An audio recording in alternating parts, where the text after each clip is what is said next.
नमस्कार प्यारे बच्चों, मैं Sharmila Sharma LBS Bhadra YouTube channel पर आपका स्वागत करती हूँ। आज मैं कक्षा 8 के लिए हिंदी विषय में लाख की चूड़ियाँ जो हमारा दूसरा पाठ है वो लेकर आई हूँ। इससे पहले हमारी कविता है वो मैं आपको करवा चुकी हूँ हमारे यूट्यूब चैनल भादरा में। इसकी वीडियो आपको उपलब्ध हो जाएगी। अब देखिए, आज हमारा चैप्टर है लाख की चूड़ियाँ। लाख की चूड़ियाँ एक कहानी है। इस कहानी को हम कुछ बिंदुओं के माध्यम से अध्ययन करेंगे। पूरी कहानी तो ऑनलाइन के सिस्टम से पढ़ानी संभव नहीं है, इसलिए मैं आपको कुछ बिंदुओं के माध्यम से इस पूरी कहानी को सारांश में समझाती हूँ। तो सबसे पहले है हमारी कहानी का नाम लाख की चूड़ियाँ। ये बहुत ही महत्वपूर्ण है। इसके बाद हमारे लेखक कौन है? कामता नाथ जी। और ये कहानी है, ये उनकी पुरानी स्मृतियों के आधार पर लिखी हुई है। कामता नाथ जी बचपन में जब अपने मामा के गांव जाते थे तब वहां उन्हें जो हमारी कहानी का मुख्य पात्र बदलू, जिसे वो बदलू काका कहता था, वो वहां उसे मिलता था। उसी के इर्द गिर्द हमारी कहानी घूम रही है। तो देखिए, हमने सबसे पहले नोटिस किया कहानी का नाम लाख की चूड़ियाँ। लेखक कौन है? हमारे कामता नाथ जी। और ये कहानी लिखी किसके आधार पर है? स्मृतियों के आधार पर लिखी गई है, यानी पुरानी यादों के आधार पर। अब हमारी इस कहानी का मुख्य पात्र है वो है बदलू, जिसे हमारा लेखक बचपन में बदलू काका कहता था। वैसे ये मामा के गांव का था, इसे बदलू मामा कहना चाहिए, परंतु हुआ ये कि बदलू काका, जिसे वो लेखक बदलू काका कह रहा है, उसके साथ लेखक के आत्मीय संबंध होने के कारण और उसके गांव के और बच्चे थे, ननिहाल के और बच्चे, जब उसे बदलू काका कहते थे तो वो भी उसे बदलू काका कहने लगा। आत्मीय संबंध कब होता है? जब बच्चे को हम प्यार से कुछ देते हैं तब। तो ये बदलू है ना हमारी कहानी का मुख्य पात्र। ये लेखक को बची हुई लाख की छोटी छोटी गोलियां बनाकर देता था, रंगीन गोलियां, जिसके कारण लेखक का और हमारे मुख्य पात्र से लगाव हुआ। अब देखिए, बचपन का समय है और इस कहानी में मुख्य समय, इस कहानी का मेन टाइम, जो कि एक कहानी का उद्देश्य होता है, कहानी के कुछ पात्र होते हैं, समय होता है, वातावरण होता है। अब समय और वातावरण के आधार पर इस कहानी में मशीन युग का जिक्र किया गया है। मशीन युग का, क्योंकि पहले विनिमय यानी लेन देन का माध्यम क्या था? लेन देन का माध्यम था वस्तु विनिमय। हमारे पाठ में ये शब्द आया है वस्तु विनिमय। बच्चे अक्सर हैरान हो जाते कि ये है क्या वस्तु विनिमय? वस्तु विनिमय है लेन देन का आधार। यानी आजकल तो हम पैसे देते हैं और बदले में सामान लेते हैं, कुछ भी XYZ, कुछ भी हमें चाहिए वो। परंतु पहले क्या था? हमारे पास गेहूं है, हमें बाजरा चाहिए तो हम गेहूं देते थे, बाजरा लेते थे। तो ये वस्तु विनिमय लेन देन का आधार हुआ करता था उस समय। अब हम पहुंचते हैं कहानी की शुरुआत में। कहानी की शुरुआत में लेखक ने अपना परिचय दिया। वो बताता है कि जब बच्चे छोटे होते हैं अपने ननिहाल जाते हैं, उसी प्रकार लेखक अपने ननिहाल जाता था। वहां लेखक का परिचय हुआ मुख्य पात्र बदलू से, जिसे वो बदलू काका कहता था। और बदलू काका उसे अपनी गैया का दूध पिलाते थे, अपने बाग के आम भी खाने को देते थे, और लाख की चूड़ियाँ हैं, उनके बचे हुए लाख से छोटी छोटी गोलियाँ बनाकर लेखक को खेलने के लिए देते थे। तो लेखक अपना मोस्टली टाइम यानी ज़्यादातर समय बदलू काका के साथ बिताता था, वहीं वो बैठा रहता था। छोटी सी उनकी चारपाई हुआ करती थी। अब जैसे ही समय व्यतीत हुआ, छुट्टियों में तो छोटे बच्चे होते हैं, हमेशा छुट्टियों में ननिहाल जाते हैं, परंतु जैसे लेखक के पिताजी का ट्रांसफर हो गया, स्थानांतरण हो गया कहीं दूर, तो लेखक कुछ वर्ष जा नहीं पाया।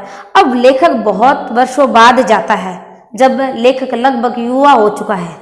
युवा अवस्था में जब वो जाता है तो बहुत दिनों बाद उस गांव में जाने के बाद भी बदलू के साथ आत्मीय संबंध होने के कारण उसे हल्की हल्की स्मृतियाँ होती हैं, है ना।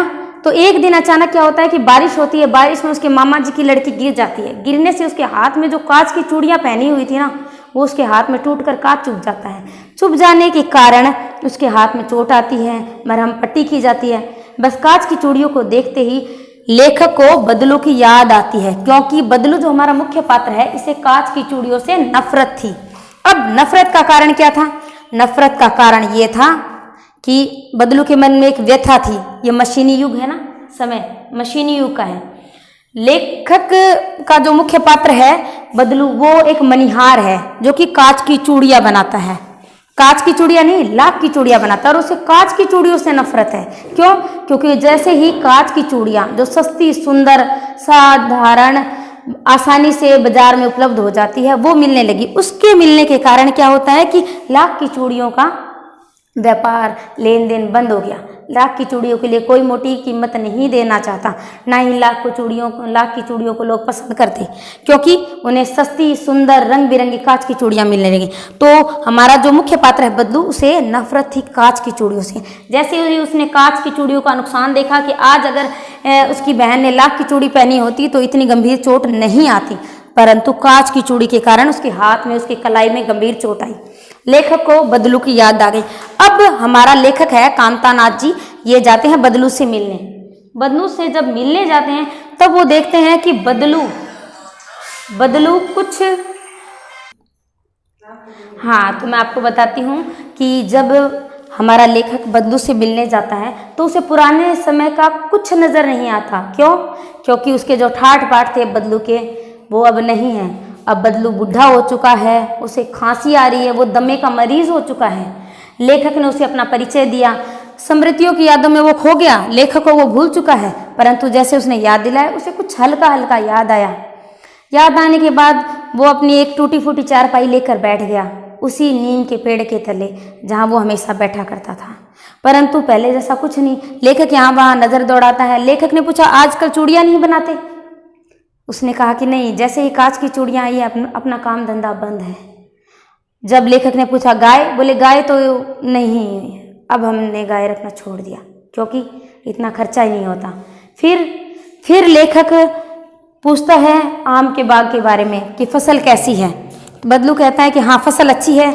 अपनी बेटी से कहता है कि बबुआ कहते थे प्यार से, बदलू काका उसे बबुआ कहते थे, कहे बबुआ के लिए आप आम लेकर आओ। ये बबुआ शब्द ग्रामत्व शब्द है, ये यूपी बिहार साइड में इस स्थानों पर ये शब्द प्रयोग में लिया जाता है प्यारे बच्चे के लिए। तो ये शब्द है, इसे देखकर आप कंफ्यूज ना हो।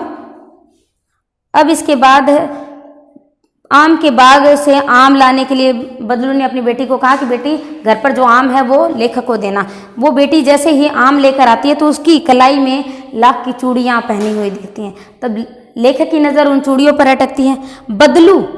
बदलू उस बात को भांप लेता है और वो उत्तर देता है कि आखिरी जोड़ा है जो मैंने बनाया था जमींदार की बेटी की शादी में। क्योंकि बदलू कभी किसी से कुछ भी नहीं मांगता था, परंतु आखिरी जोड़े के समय ये हुआ कि बदलू शादी ब्याह के मौके में जब बदलू लेता था किसी को अपना दुल्हन के लिए चूड़ा देता था तो उसके बदले में उसकी पोशाक, उसकी घरवाली की पोशाक और बदले में अन्न व पैसे दिए जाते थे और वो अपने मुंह से मांगता भी था। जमींदार से जब उसने मांग की, जमींदार ने नहीं कहा नहीं, तो बदलू ने कहा कम में तो मैं दूंगा नहीं, आप बाजार से जाकर ले आओ, शहर से ले आओ। अब इस कहानी में व्यथा क्या थी? व्यथा एक ऐसे मणिहार की थी जिसमें मशीन युग के कारण, है ना, मशीन युग के कारण इस मशीन युग ने कितने ही हाथों की रोजी रोटी छीन ली थी। क्योंकि आदमी जो एक हाथ से एक आदमी जो काम करता है, मशीन ऐसे 80 आदमियों का काम एक दिन में कर देती है, तो आदमी तो बेरोजगार होगी। तो मशीन युग का जहां हम अच्छा प्रभाव देख रहे हैं, कहीं कहीं उसका ऐसा प्रभाव भी हुआ है कि आम आदमी का रोजगार छिन गया। तो हमारी कहानी में व्यथा क्या है? इस मशीन युग ने कितने ही हाथों की रोजी रोटी छीन ली। अब मैं इसके बारे में और बताना चाहती हूँ। मशीन युग में सिर्फ चूड़ियों का ही कारोबार नहीं, इसके अलावा कपड़े का भी उद्योग था, है ना। कपड़े का उद्योग, अपने भारत में हथकरघा उद्योग थे, तो हथकरघा उद्योग से जब कपड़ा बनाया जाता था तो समय लगता था, कपड़े की गुणवत्ता थोड़ी कम अच्छी होती थी, और जब मशीनें आई तो उतने ही समय में बहुत ही अच्छी गुणवत्ता, रंग, डिजाइन, पतला, बारीक, महीन कपड़ा मिलने लगा। तो हमारा हथकरघा उद्योग तो बैठ गया ना, वो बंद हो गया। वैसे ही मशीन युग ने जो छोटे छोटे कुटीर उद्योग है उनको बंद कर दिया, उनकी रोजी रोटी छीन ली। तो ये मशीन युग से जहाँ हमारा विकास हुआ है, देश का विकास हुआ है, हमें अच्छी चीज़ें मिलने लगी, वहाँ किसी का शायद कुछ नुकसान हुआ है। और इस कहानी से, जो कहानी है आप अच्छे से पढ़ लेना, इस कहानी में हमारी शिक्षा क्या है? इस कहानी में हमारी शिक्षा ये है कि उसका व्यक्तित्व है, यानी उसका व्यक्तित्व। ये लाइन है, ये हमारे चैप्टर के सबसे लास्ट में आपको मिलेगी। उसका व्यक्तित्व कांच की चूड़ियों की भांति आसानी से टूटने वाला नहीं था। क्यों, ये क्यों कहा गया है? ये इसलिए कहा गया है क्योंकि जब जमींदार से उसने मांग की, जमींदार ने कहा नहीं, इससे सस्ती तो हमें मिल जाती है, परंतु उसने क्या कहा कि आप बाजार से जाकर ले आए। उसने यही कहा कि आप बाजार से जाकर ला सकते हैं, आप बाजार से ले आए, क्योंकि उसका व्यक्तित्व कांच की चूड़ियों की तरह टूटने वाला नहीं है। वो अंत तक अपने व्यक्तित्व को संभाले हुए खड़ा है, चाहे उसकी चूड़ियां ना बिके, परंतु उसने समय के साथ समझौता नहीं किया है। तो आशा करती हूँ आपको ये शायद कुछ समझ में आया हो। वैसे आप बुक से चैप्टर तो रीड कर ही लेंगे। आज हमारा सेकंड चैप्टर था लाख की चूड़ियाँ, है ना, और कामतानाथ जी की कहानी है, स्मृतियों के आधार पर है। तो देखिए, मुख्य पात्र बदलू के बारे में मैंने आपको बता दिया, मशीन युग की व्यथा के बारे में आपको बता दिया, और एक नया शब्द वस्तु विनिमय आया है उसके बारे में भी मैंने आपको बता दिया कि लेन देन का आधार हुआ करता था। फिर मैंने मूल व्यथा, जो कि बदलू हमारा मुख्य पात्र, उसके मन की व्यथा के बारे में आपको बताया कि इस मशीनी युग ने कितने ही हाथों की रोजी रोटी छीन ली थी। ये व्यथा बदलू की मूल व्यथा है, उसकी मूल परेशानी है, क्योंकि उसका काम अच्छे से चलता था, समाज में उसका मान था, प्रतिष्ठा थी, लोग उसे मानते थे, है ना। उसके घर में भी 4 तरह की आमदनी होती थी, अन्न की, पैसे की, वस्तु की, परंतु मशीनी युग के कारण ये सब उसके हाथ से रोजी रोटी छीन गई थी। और इस पाठ की हमने जो शिक्षा है वो हमने जान ली कि उसका व्यक्तित्व कांच की चूड़ियों की तरह आसानी से टूटने वाला नहीं है। कांच की चूड़ियाँ भले ही सुंदर हो, परंतु कांच नाजुक होता है, वो टूट जाता है, परंतु हमारे भारतीय लोगों का व्यक्तित्व है वो कांच की चूड़ियों की तरह नहीं है, पहाड़ की तरह अटल और दृढ़ है। तो इसके साथ ही आज का ये वीडियो यहीं समाप्त करते हैं, फिर मिलेंगे एक नए वीडियो के साथ। ओके, धन्यवाद।